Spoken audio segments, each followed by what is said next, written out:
इस क्वेश्चन में कहा गया है कि लेट z के equal to cos 2k pi by 10 plus I sin 2k pi by 10 where k varies from 1 to 9 and on this side 4 statements are there and on this side answers are there. You have to match the column. अब क्योंकि इन दोनों में और इन दोनों में clearly फर्क है, इन दोनों में आंसर्स हैं और इन दोनों में क्लियरली ट्रू फॉल्स हैं, तो फिर ये तो ऑब्वियस हो गया पी क्यू 1 या 2 के साथ मैच करेंगे, आर एस 3 या 4 के साथ मैच करेंगे। ये क्लियर हो गया, आर एस 1 2 के साथ मैच कर ही नहीं सकते, दैट इज नॉनसेंस। अब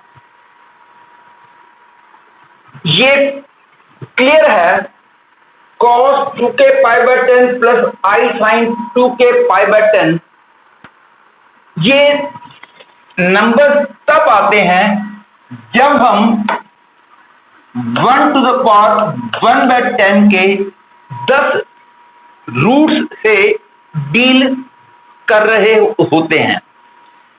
जैसे कि पहला रूट इसका आता है 1, दूसरा रूट आता है cos 2 pi by 10 plus I sin, ये जो मैं बता रहा हूं ये मैं सपोज करके चल रहा हूं कि आपने nth रूट्स ऑफ यूनिटी के बारे में ठीक से पढ़ा हुआ है। यदि आपने नहीं पढ़ा है तो आप मेरा थ्योरी वाला लेक्चर अटेंड कीजिए, उसके अंदर nth रूट्स ऑफ यूनिटी के बारे में पूरा डिटेल में सब कुछ बताया गया है। उसके बाद ही ये क्वेश्चन आपको समझ आ पाएगा, अदरवाइज इस क्वेश्चन को करने का कोई फायदा नहीं है। 1 to the power 1 by 10 का एक रूट ये हो गया, एक रूट ये हो गया cos 4 pi by 10 plus I sin 4 pi by 10, और आखिरी होता है cos 18 पाई बाय 10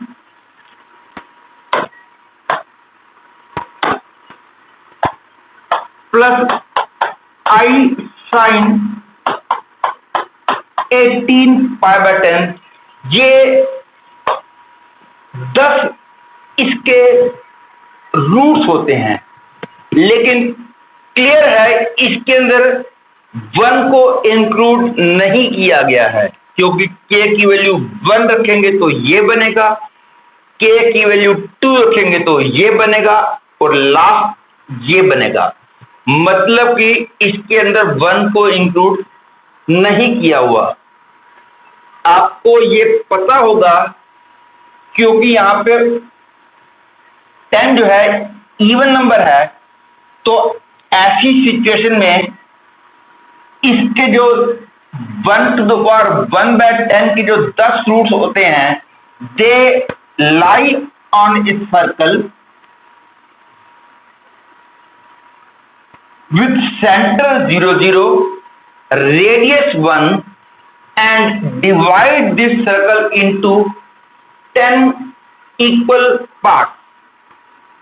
पहला रूट यहां आता है और दूसरा रूट आता है cos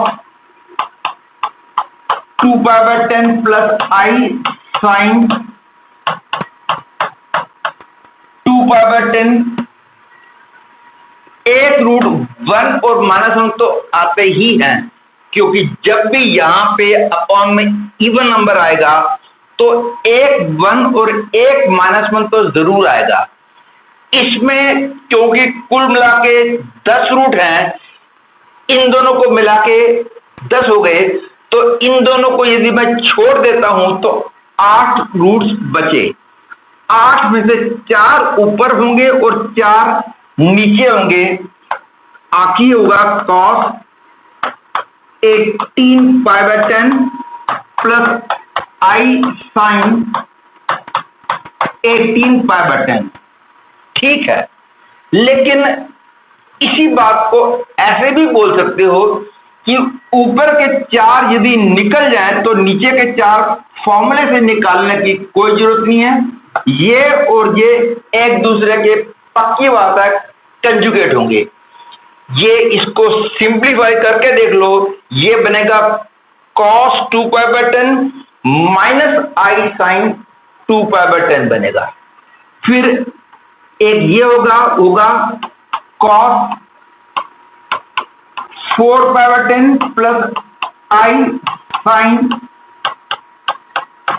4 पाई बाय 10। यहां पे होगा cos 16 pi by 10 plus I sin 16 pi by 10। ये और ये एक दूसरे के कंजुगेट होंगे, मतलब कि इसको सिंप्लीफाई करोगे तो आपको मिलेगा cos 4 pi by 10 minus I sin 4 pi by 10। आप कैलकुलेट करके देख सकते हो। ये बनेगा cos 6 pi by 10 plus I sin 6 pi by 10। ऐसे ही एक और बनेगा cos 8 pi by 10 plus I sin 8 pi by 10। और ऐसे ही ये 4 ऊपर निकल गए तो 4 नीचे के भी निकल जाते हैं। कैलकुलेट करने की हमको जरूरत नहीं है, ऊपर वाले निकल गए तो नीचे वाले सिंपली इनके कंजुगेट होंगे। अब फॉर ये हो गया Z0 बोल सकते हो, ये ऐसे Z0 को यूज नहीं किया गया है। ये हो गया Z1, ये हो गया Z2, ये हो गया Z3, ये हो गया Z4। all of them are lying on a circle with center 0 0 radius 1। ये सब कुछ मैंने nth रूट्स ऑफ यूनिटी को थ्योरी में, जब थ्योरी वाले लेक्चर में एक्सप्लेन किया है तो ये सब कुछ डिटेल में बताया है और भी बहुत कुछ बताया है। अब ये वाला रूट इसका कंजुगेट होगा, ये वाला रूट इसका कंजुगेट, ये वाला रूट इसका कंजुगेट, ये वाला रूट इसका कंजुगेट। तो फॉर ईच z के there is a zj for which zk into zj equal to 1। Yes it is true, क्योंकि इसके कॉरस्पॉन्डिंग में cos 2 pi by 10 minus I sin 2 pi by 10 होगा। दोनों को मल्टीप्लाई करेंगे तो 1 आएगा। इसके कॉरस्पॉन्डिंग में ये होगा cos 4 pi by 10 minus I sin 4 pi by 10। इनके मल्टीप्लीकेशन से 1 आएगा। ऐसे ही ये, ऐसे ही ये। Therefore, for each zk there is a zj for which zk into zj equal to 1. This statement becomes true. Therefore, P matches with 1। जब P 1 से match कर गया तो Q को हमको चेक करने की जरूरत ही नहीं है, क्योंकि Q ऑटोमेटिकली 2 से मैच कर जाएगा, क्योंकि हर एक की केवल एक आंसर करेक्ट है, चॉइसेस से क्लियर है। लेकिन फिर भी आपके क्लैरिटी के लिए मैं इसको भी कर देता हूं ताकि आपके कॉन्सेप्ट स्ट्रांग हो जाएं। अब इसमें बोला है there exist a K for 1 to 9 such that zk into z1 into z is equal to zk has no solution in the set of complex number. ये क्लियर है। नो, यहां से मैं क्लियरली बोल सकता हूं z की equal to zk upon z1। ये तो सॉल्यूशन ऑलवेज मिल जाएगा। ये तो क्लियरली इसका सॉल्यूशन है। केवल एक ही पॉसिबिलिटी है जब z की वैल्यू एग्जिस्ट ना करती हो, वो तो तभी होगी जब ये 0 होगा, लेकिन ऐसा तो है नहीं। z1 की वैल्यू तो cos 2π/10 प्लस i sin 2π/10 है। क्योंकि z1 नॉन जीरो है तो इसलिए z की वैल्यू निकल जाएगी। z के कोई भी हो जाए, कुछ भी हो जाए, it is possible to find the value of z, hence this becomes false। अब r एंड s, वैसे तो r और s में से एक भी कर लेते हैं तो दूसरा ऑटोमेटिकली हो जाता है, क्योंकि r और s ने 3 और 4 से मैच करना है। लेकिन मैं आपके क्लैरिटी के लिए r को भी मैच करूंगा और s को भी मैच करूंगा। अब मैं r की वैल्यू निकालने जा रहा हूं, दैट इज इसकी वैल्यू निकालने जा रहा हूं। इसमें it can be written as, because I know that mod of z1 into mod of z2 is equal to mod of z1 into z2। ये वाला फॉर्मूला मैं जानता हूं, तो इसलिए इस पूरे को मैं mod of 1 minus z1 into 1 minus z2 into 1 minus z3 up to 1 minus z9 बोल सकते हैं। अपॉन में आ गया 10। मैंने सबको कंबाइन कर दिया, 1 minus z1, 1 minus z2, 1 minus z3 up to 1 minus z9 हो गया। अब इसकी वैल्यू निकालनी है। पहले भी कई बार ऐसा क्वेश्चन आईआईटी में आ चुका है, और वैसे भी आपने जब प्रैक्टिस की होगी तो बहुत ही पॉपुलर क्वेश्चन है। वो ये है कि इसकी वैल्यू कैसे निकालें। ये क्लियर है, z1, z2, z3 सारे जो है 10 रूट्स ऑफ यूनिटी के बारे में हम बात कर रहे हैं। ये 9 रूट्स हैं, 1 इनमें इंक्लूड नहीं है।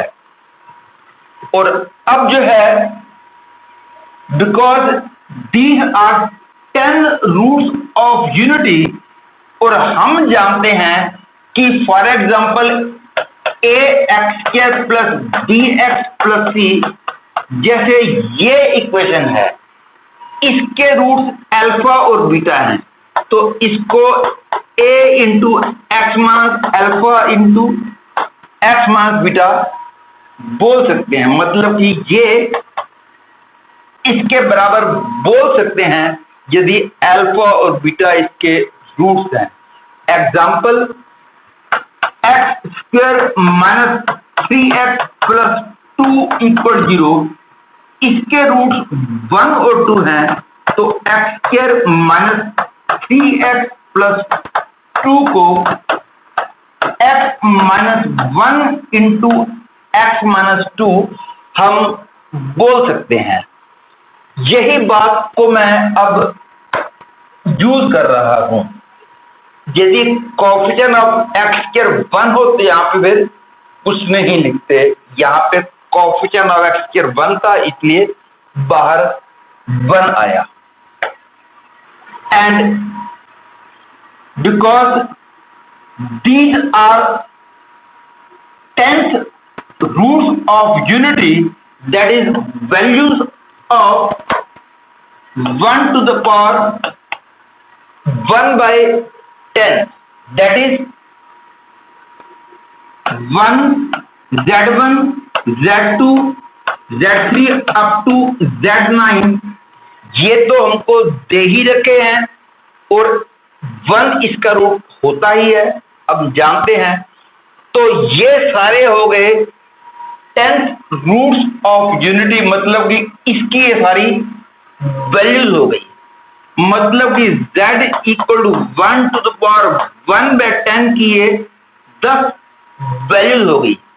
इसकी वैल्यूज का मतलब z to the power 10 equal to 1 इस इक्वेशन के रूट्स हो गए। मतलब कि ये सारे इसके रूट्स हो गए, और ये सारे क्योंकि इसके रूट्स हैं तो z to the power 10 minus 1 को z minus 1 into z minus z1 into z minus z2 up to z minus z9 बोल सकते हैं।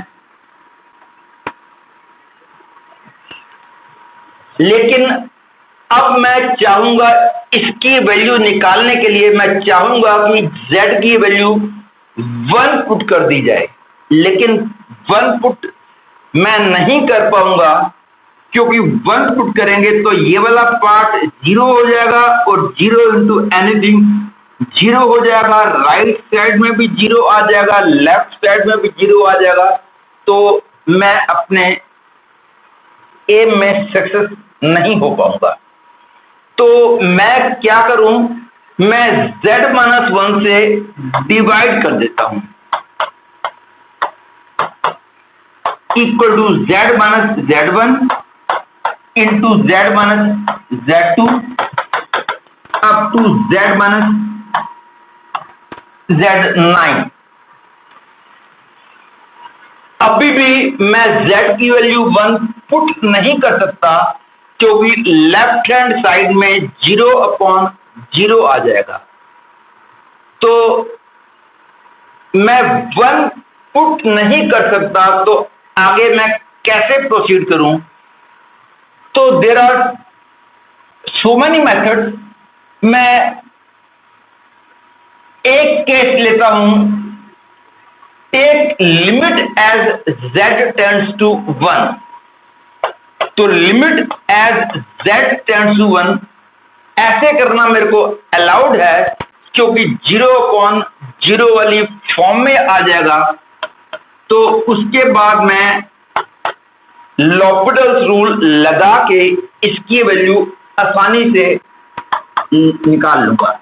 Limit z tends to 1 z minus z1 into z minus z2 up to z minus z9.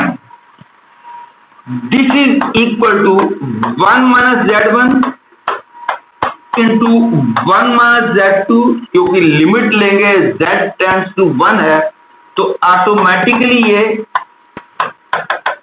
Up to 1 minus z9 बन जाएगा। और left hand side में क्योंकि 0/0 वाली form बन रही है, मैं इसको लिख दूंगा 10z to the power 9/1। ये बन गया 10। तो 10 equal to 1 minus z1 into 1 minus z2। ये मैंने लॉपिटल्स रूल लगाया है। लॉपिटल्स रूल, जिसको कि बहुत लोग एल हॉस्पिटल बोलते हैं, जो कि रॉन्ग प्रोनाउंसिएशन है। करेक्ट प्रोनाउंसिएशन इज, उसमें एच साइलेंट होता है।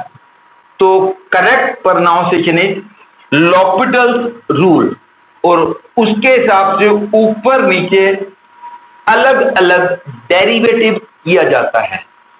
तो 1 minus z3 up to 1 minus Z9 equal to आ गया 10। अदरवाइज इस स्टेप के बाद मैं ऐसे भी कर सकता था using the formula that x to the power n minus y to the power n upon x minus y की value x to the power n minus 1, x to the power n minus 2 y, x to the power n minus 3 y square up to y to the power n minus 1। ये वाला formula आपने पढ़ा होगा, नहीं पढ़ा है तो याद रख लो, where any natural number.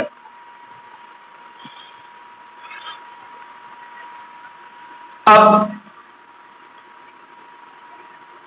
Using this formula इसकी वैल्यू आ गई z to the power 9 plus z to the power 8 plus z to the power 7 plus z cube plus z square plus z plus 1 equal to z minus z1 into z minus z2 up to z minus z9। और उसके बाद now put z equal to 1 on both side, ये बन जाएगा 1 1 1 1 10 times, तो बन जाएगा 10 equal to 1 minus z1 into 1 minus z2 into 1 minus z3 up to 1 minus z9। hence I have got the answer as 10, therefore R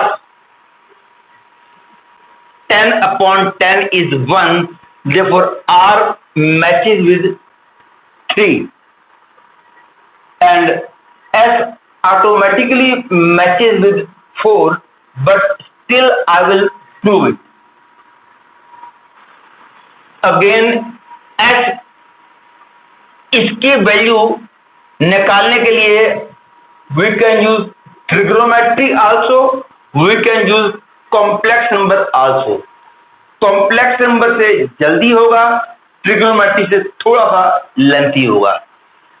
मैं trigonometry को भी बता दूंगा, ट्रिग्नोमेट्री वाला भी। अब मैं पहले कॉम्प्लेक्स नंबर से कर रहा हूं। ये cos 2k pi by 10 clearly इसका रियल पार्ट है, तो आई कैन से मैं इसकी वैल्यू निकालूंगा और this is real part of sum of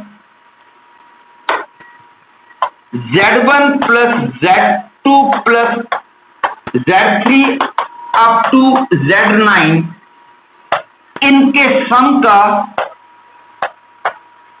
real part of this is this, क्योंकि z1 आएगा cos 2 pi by 10 plus i sin 2 pi by 10, z2 आएगा cos 4 pi by 10 plus i sin 4 pi by 10, और z9 आ जाएगा cos 18 pi by 10 plus i sin 18 pi by 10, जो कि मैंने बताया था कि these are the 10th roots of unity. और मैंने ये भी बताया था कि ये फॉर्मूला है कि nth रूट्स ऑफ यूनिटी के वैल्यूज का सम हमेशा 0 होता है।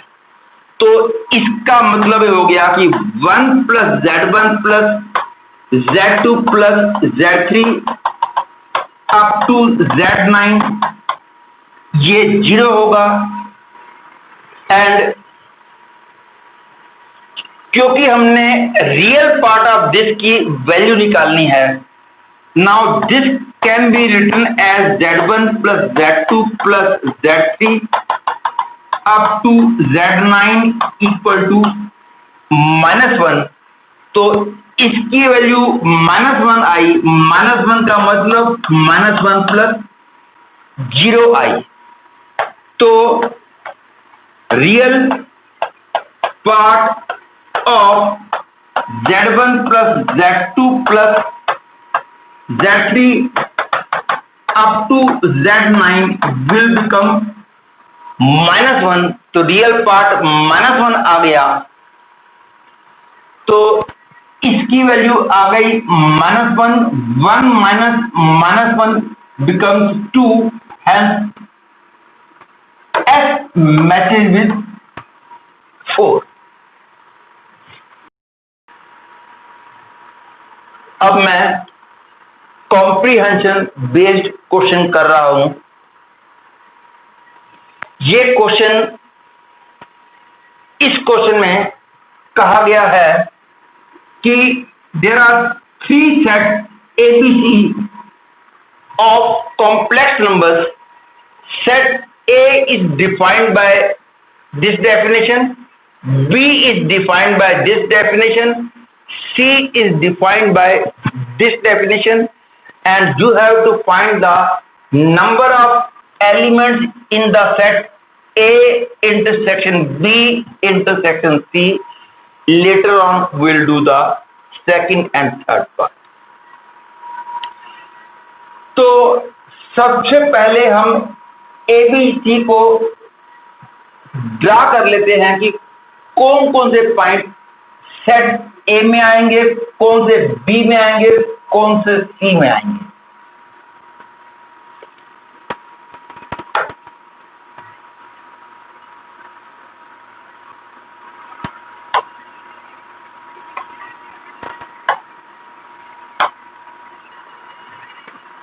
Imaginary part of Z greater than और इक्वल टू 1 को हम Y ग्रेटर देन और इक्वल टू 1 बोल सकते हैं, क्योंकि Z को यदि मैं X प्लस YI बोलता हूं तो X प्लस YI में इमेजिनरी पार्ट बन जाता है Y ग्रेटर देन और इक्वल टू 1 आ गया। तो हम एक लाइन ड्रा करते हैं फ्रॉम 0 1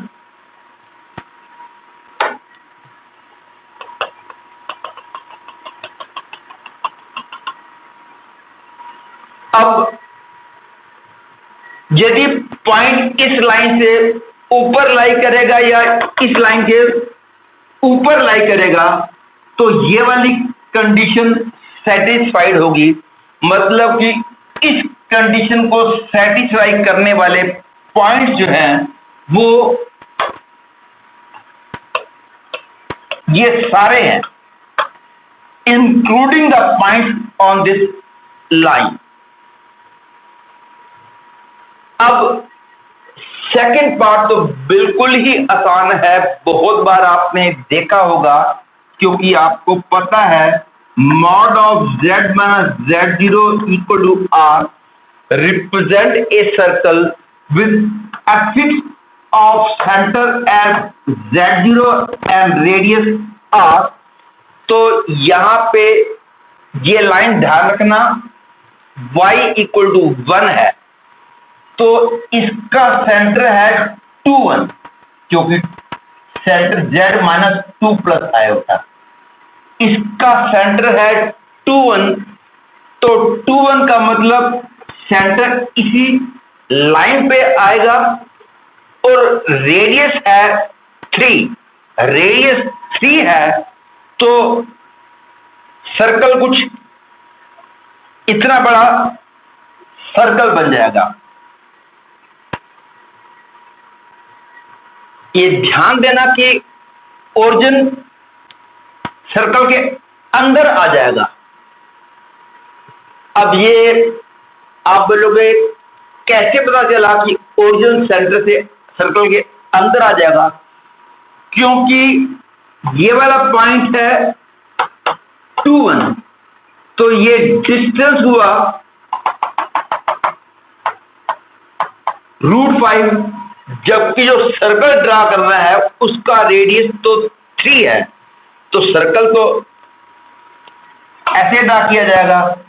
तो सेंटर से डिस्टेंस, ओरिजिन से डिस्टेंस जो कि √5 है, और सर्कल जो ड्रा करना है उसका सेंटर 2, 1 है और रेडियस 3 है। तो automatically the origin will lie inside the circle.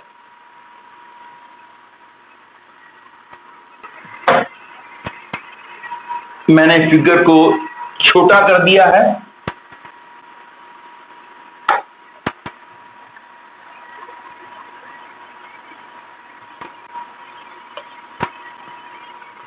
Circle का सेंटर 2, 1 है, रेडियस 3 है। अभी तक जो कॉमन पोर्शन आया है वो केवल ये वाले पॉइंट्स आए हैं, क्योंकि इसको सेटिस्फाई करने वाले पॉइंट्स इस सर्कल के ऊपर है। ध्यान रखना, अंदर वाले पॉइंट इसको सेटिस्फाई नहीं कर रहे, क्योंकि <3 नहीं बोला गया, =3 बोला गया है। तो इसको सेटिस्फाई करने वाले पॉइंट इस सर्कल की बाउंड्री पे लाई करते हैं।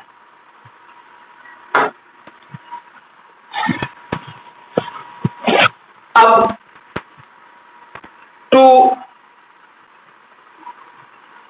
check the points lying in the set C, let z equal to x plus yi. Real part of 1 minus I into x plus yi equal to √2 का मतलब है x प्लस y, इसका real part clear है, x plus y आएगा। This is equal to √2, x plus y equal to √2 represent a line having x intercept √2, y intercept √2। 2 लगभग यहां है, ये वाला पॉइंट 1 है, तो √2 लगभग यहां कहीं होगा और y एक्सिस में √2 लगभग यहां कहीं होगा। तो क्लियर है,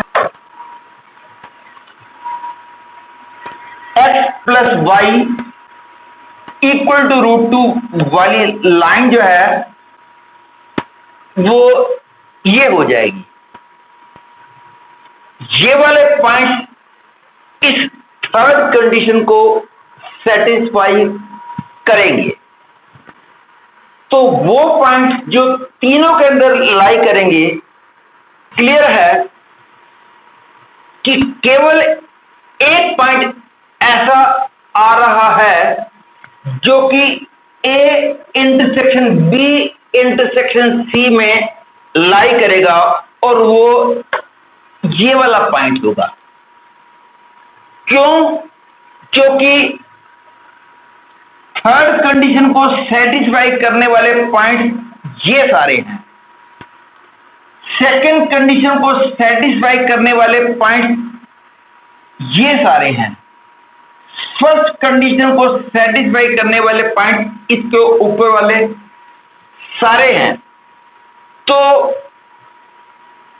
तीनों को सेटिस्फाई करने वाला तो केवल एक ही पॉइंट बचा, ये वाला पॉइंट तीनों कंडीशंस को सेटिस्फाई नहीं कर रहा, क्योंकि ये वाला पॉइंट इसको और इसको तो सेटिस्फाई कर रहा है, लेकिन एक शेडिंग पोर्शन में ये वाला पॉइंट नहीं आ रहा। इसलिए केवल एक ही पॉइंट ऐसा होगा जो कि A intersection B intersection C में आएगा। तो पहले पार्ट का आंसर तो हो गया A intersection B intersection C में केवल एक ही एलिमेंट आएगा 1, तो पहले वाले पार्ट का आंसर तो हो गया बी। अब सेकंड पार्ट में बोला गया है z is any point in A intersection B intersection C, तो z की तो केवल एक ही वैल्यू है और यहां का वो एफिक्स जो होगा that is the value of z। अब हमने 1 माइनस इसका मतलब हो गया z minus 1 plus iota mod square plus z minus 5 plus iota mod square, इसकी वैल्यू निकालनी है और देखेंगे इसकी वैल्यू किस इंटरवल में लाई करती है। ये तो क्लियर है, इसकी वैल्यू केवल एक ही आएगी, कोई इंटरवल तो आएगा नहीं क्योंकि z की केवल एक ही वैल्यू है। अब या तो यहां का एफिक्स निकाला जाए और उसको यहां पुट किया जाए और पूरा फिर सिंप्लीफाई किया जाए, लेकिन यहां का एफिक्स निकालना आसान नहीं है क्योंकि उसके लिए इस लाइन की इक्वेशन को और सर्कल की इक्वेशन को साइमल्टेनियसली सॉल्व करना होगा विच इज लेंथी, लेकिन इस क्वेश्चन को मैं without finding the value of z we can do it. अब -1 plus i will be surely lie on this line, 5 plus I will also lie surely on this line। हम ये जानते हैं कि इसका रेडियस 3 है, तो ये वाला पॉइंट 21 है, -1 प्लस आई रहना तो इसी लाइन के ऊपर है क्योंकि y कोऑर्डिनेट 1 है, 2 से 3 यूनिट इधर चले जाए तो ये हो गया -1 प्लस आई, तो ये वाला पॉइंट हो गया -1 प्लस आई और ये वाला पॉइंट हो गया 5 प्लस आई क्योंकि 3 यूनिट इधर चले गए तो 5 प्लस आई आ गया। अब तो फिर बहुत ही आसान हो गया क्योंकि अब हमने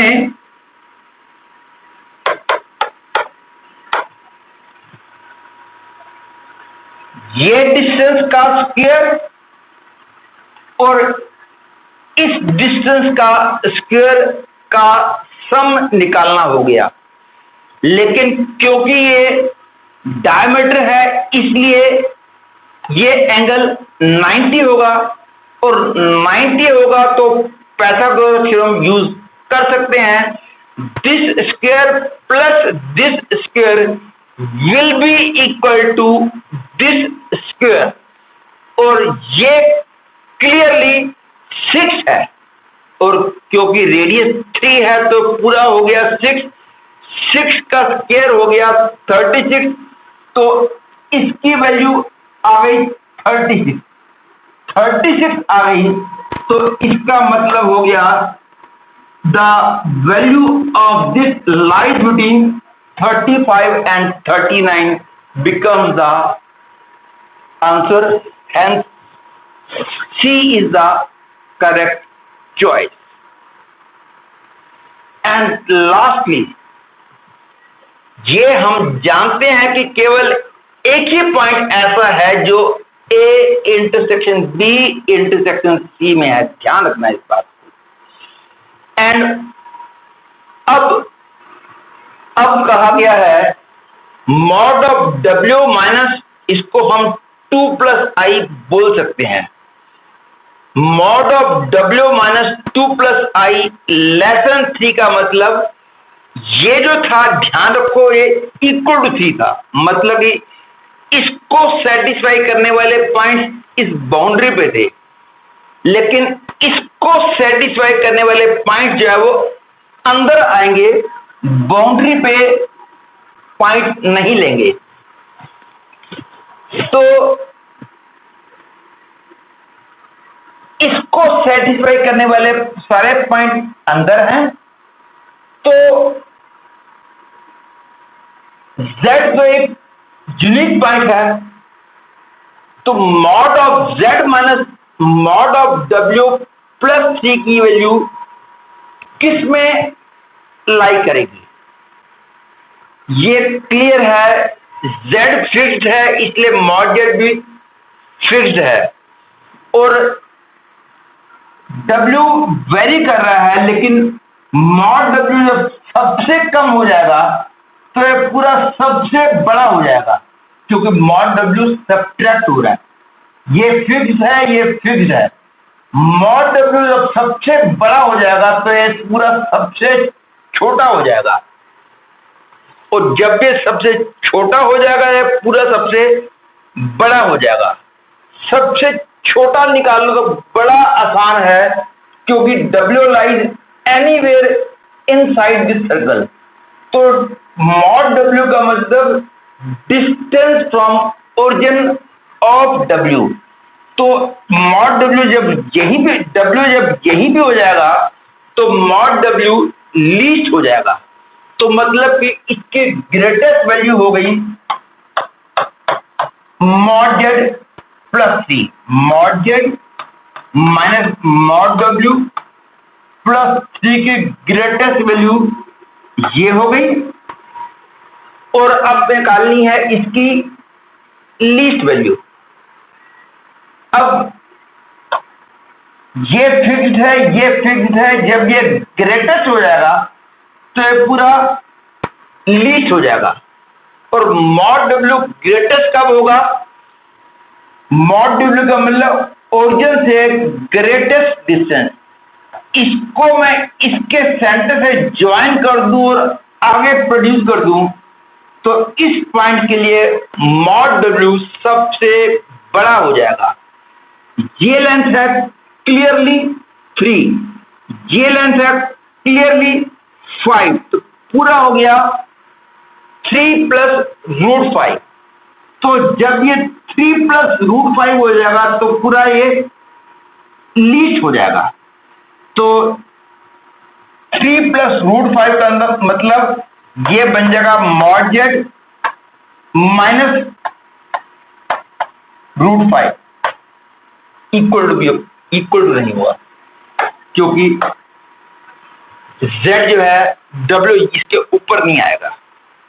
तो mod Z minus mod W plus C की ग्रेटेस्ट वैल्यू ये हो गई और लीस्ट वैल्यू ये हो गई। लेकिन अगेन दिक्कत यही है कि मैं Z की वैल्यू नहीं निकाल सकता, अभी भी मेरे को आंसर नहीं मिल पाया है। लेकिन इसके आगे मैं कॉमन सेंस यूज कर लेता हूं, अदरवाइज मैं इसको प्रॉपर मैथमेटिकल वे से भी अभी कर दूंगा, लेकिन ये थोड़ा सा सोच पाना आसान है। वो ये है कि मॉड Z प्लस C इसकी वैल्यू यहां तक जा सकती है। तो मॉड Z की कुछ ना कुछ तो वैल्यू है ही, क्योंकि Z तो यहां पे है, तो मॉड Z की वैल्यू कुछ ना कुछ तो है ही। तो इसलिए लाइन बिटवीन 6 एंड 3 तो गलत हो गया, मतलब कि इसकी वैल्यू 3 से छोटी रहेगी। ये तो बात गलत हो गई, क्योंकि इसकी वैल्यू तो यहां तक जा सकती है। तो इसका क्लियर मतलब है 3, तो ये चॉइस तो गलत हो गई। अब ये यहां पे मैक्सिमम 6 आएगा कि 9 आएगा, ये देखना है हमने। ये क्लियर है कि इन दोनों में लोअर लिमिट सेम है, और कॉम्प्रिहेंशन क्वेश्चंस के अंदर हमेशा सिंगल आंसर करेक्ट होता है। यदि ये ठीक हुआ तो ये ऑटोमेटिकली ठीक हो जाएगा, तो फिर बी और डी दोनों ठीक हो जाएंगे। थोड़ा सा हंसी वाला वे होगा, लेकिन मैं इसको प्रॉपर मैथमेटिकल वे से भी कर दूंगा। यदि ये ठीक हुआ तो ये तो फिर ऑटोमेटिकली ठीक हो जाएगा।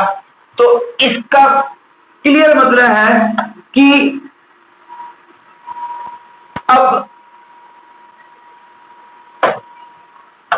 ये ठीक है या ये ठीक है। अब ये तो ठीक हो नहीं सकता, क्योंकि ये ठीक हुआ तो ये ऑटोमेटिकली ठीक हो जाएगा। अब ये भी ठीक हो सकता है और ये भी ठीक हो सकता है। अब ध्यान दो, यहां पे ये √5 मॉड जेड माइनस √5 है।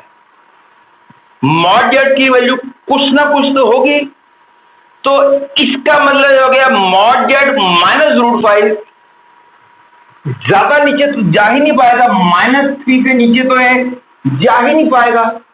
तो इसका क्लियर मतलब है -6 तो लोअर लिमिट हो नहीं सकती।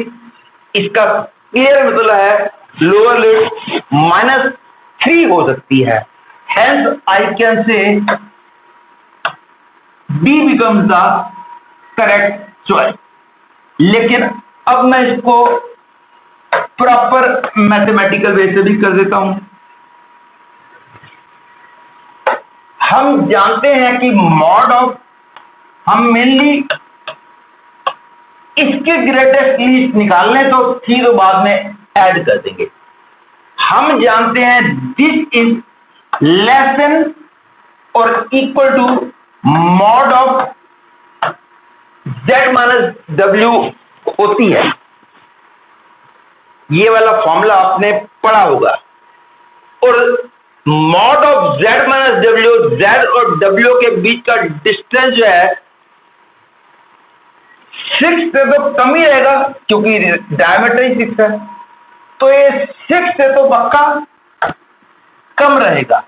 तो mod z minus mod w is less then 6 and line between, क्योंकि ये 6 से कम है तो इसकी वैल्यू -6 और 6 के अंदर हो गई। अब 3 ऐड कर दो तो mod z minus mod w plus 3 less than 9 हो गया। तो इसका मतलब हो गया it lies in the interval -3 and 9 becomes the correct choice।